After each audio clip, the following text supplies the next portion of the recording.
All right, Coach, if you have your thoughts on the match, and we'll take questions. Yeah, just obviously a really fun match to be a part of, and the crowd was awesome. I thought for both sides, and it was just another example of why the state makes volleyball so special. But I thought our team was really good in Game 5, and kind of went back to what we've been trusting all year, and just started playing our game. And I think that's a great sign of where we're headed, is when we can play our loosest volleyball in the 5th game. You mentioned the 5th set. It seems like you had a high number of tips work for you there, and that goes against what you want to. But what was working that 5th set with all those tips? Well, I just think they were. You could tell early on that Creighton was not going to let our middles beat them, and so we went away from them, even though that's one thing that's made us great all year. And then they were still on Becca, but it just opened up those tips for her to strategically place them. So I thought she did a great job of being smart, and again, going back to what's made us great was huge. You sort of been waiting to see Virginia take over a game like she did in that 3rd set. What did you see from her there and through the rest of the match? Yeah, just after Game 2, we told the team, we got to trust Virginia to kill some balls back there, and she came out of the locker room and killed a bunch of balls, and then got her serve going, and you can just see what a weapon that is when she trusted. And I thought it was awesome, huge game for Virginia, and we really needed that as a team. And I think her personally, just to have a great game in a big environment where she has to take over the game, or we might lose that. Virginia, what was working for you in Bergen and you at the service line? I would say I relied a lot on my teammates because I was kind of scared, honestly. But anxiety, it's a lot, and stress is high in this kind of games. But I try to, as we said in one of the timeouts, to try to rely on the teammates that have confidence in that moment if you don't have it right now in that moment. So I try to do that, and it kind of helped. So. Virginia, what was it like to play in that atmosphere for you? It was great. Yeah, it was huge. And a new experience too, did it take a while to settle in, or what was your kind of takeaway from it? It was great. It was a hard game. I'm glad we won. Virginia, in that 5th set, after you get a point throughout the game, there'd be a lot of smiles after. But I saw you get a kill, and it was a straight face in the 5th set. Can you speak on the mentality in that last set? Someone told me that if I smile, I play better. So I'm trying to improve to that, because I'm not a very happy face when I play, and I try to do better on that. Probably some stress and something that was kind of releasing, so that helped. Bergen, what can you say about the work Virginia's put in, not only on the court but off the court, getting acclimated with this program?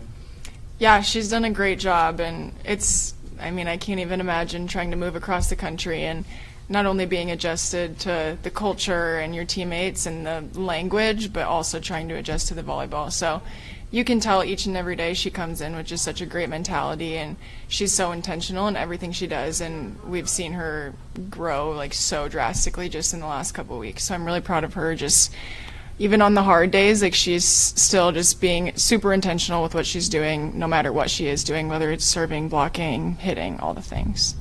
Andy Creighton was kind of making a push in the 5th and almost had an ace on that serve, and Olivia just kind of laid out and swallowed out and saved it, and you guys got the point off of it. How big of a play just to shift what could have changed the complexion of the 5th?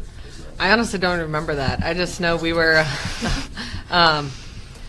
Creighton's a really, really tough team to play. They always play so hard, and they're never out of a game. And I've learned that, watching Nebraska, being a part of them, watching them, and then playing Creighton when I was at Louisville, just always a battle till the final point. And so every single point you can earn is just massive for momentum. So that probably was a big turning point. I also thought, Macy Bosinger came in and had 2 really nice serves. I thought that gave our team a lot of confidence. Just somebody that hadn't only played 1 point before, missed her serve, and then comes in Game 5 and has a couple that we really needed in that moment. We're going to have a lot of errors on your side in that 2nd set. You bounced back with a really clean set in Game 3. How is this team able to kind of self-correct within matches and improve on areas where you're struggling? Yeah, I think we just fall back on our training, and like Danny said, just go back to what we know and playing Nebraska volleyball. And we knew the 2nd set was not even close to our best, and we only lost by 4. So that was encouraging to us, but it also kind of lit a fire under us to, like, if they're going to have to beat us, they have to beat us because they play better than us, not just because we hand them the game. Bergen, what's the feeling like, a record-setting crowd, to come into this environment and leave with the result that you do?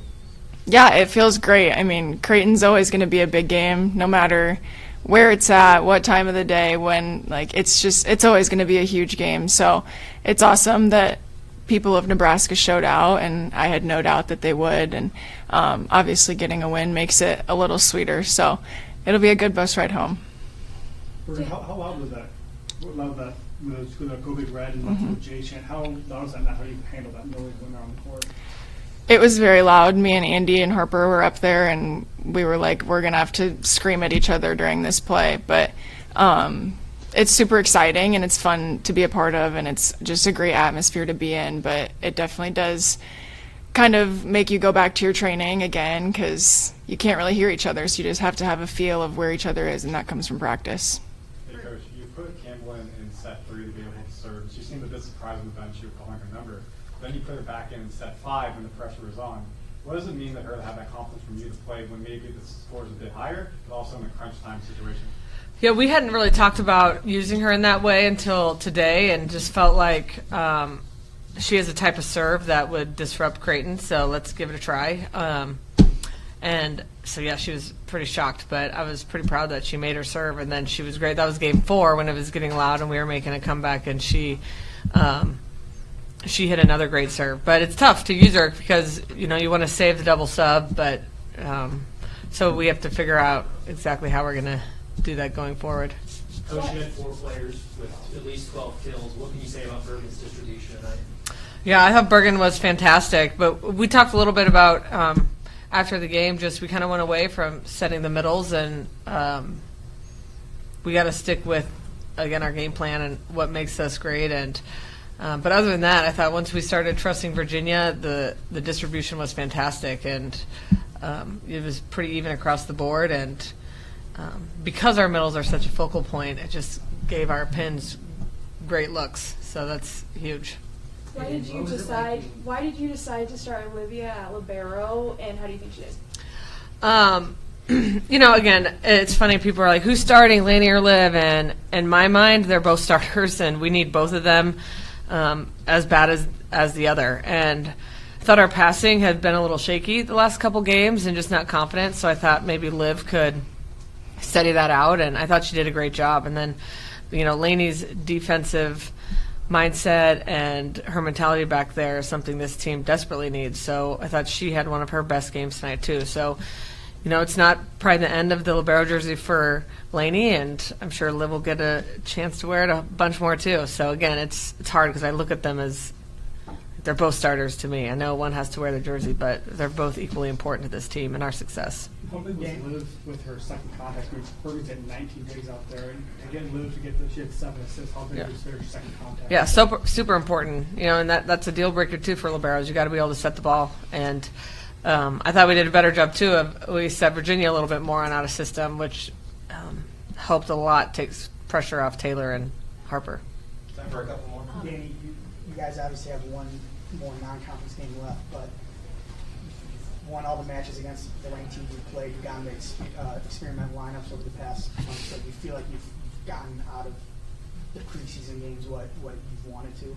Yeah, I definitely think so. You know, and again, sign of a great team when you can make all these changes and really work on things and still be whatever 9-0, 7-0, I don't know, but be undefeated and feel great going into our last non-conference game that we not only have a great core group of starters, but we have a bunch of players that can contribute and we're going to need this year. Hey, Danny, what was it like just re-engaging yourself in this rivalry, especially with that atmosphere, and did it kind of meet your expectations of what it would feel like?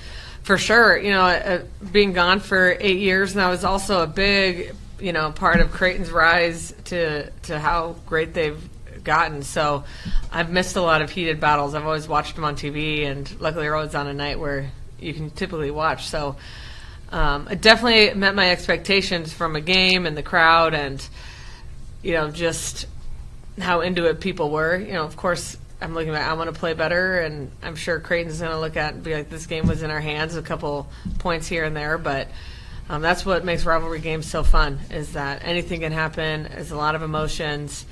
And now I thought, I know there's a lot of Nebraska fans, but there were tons of Creighton fans too. When I left, the last game we played in here was like probably 90% Nebraska fans. So it's a testament to Creighton and how much their program's grown, and that not only they're still competing at a high level, but they've brought a lot of people into their program. Bergen, Nebraska and Creighton, you've now experienced this match in multiple ways, taking each other to 5 sets. How does a game like this prepare you for conference play when the two of you battle so hard at this point in the season?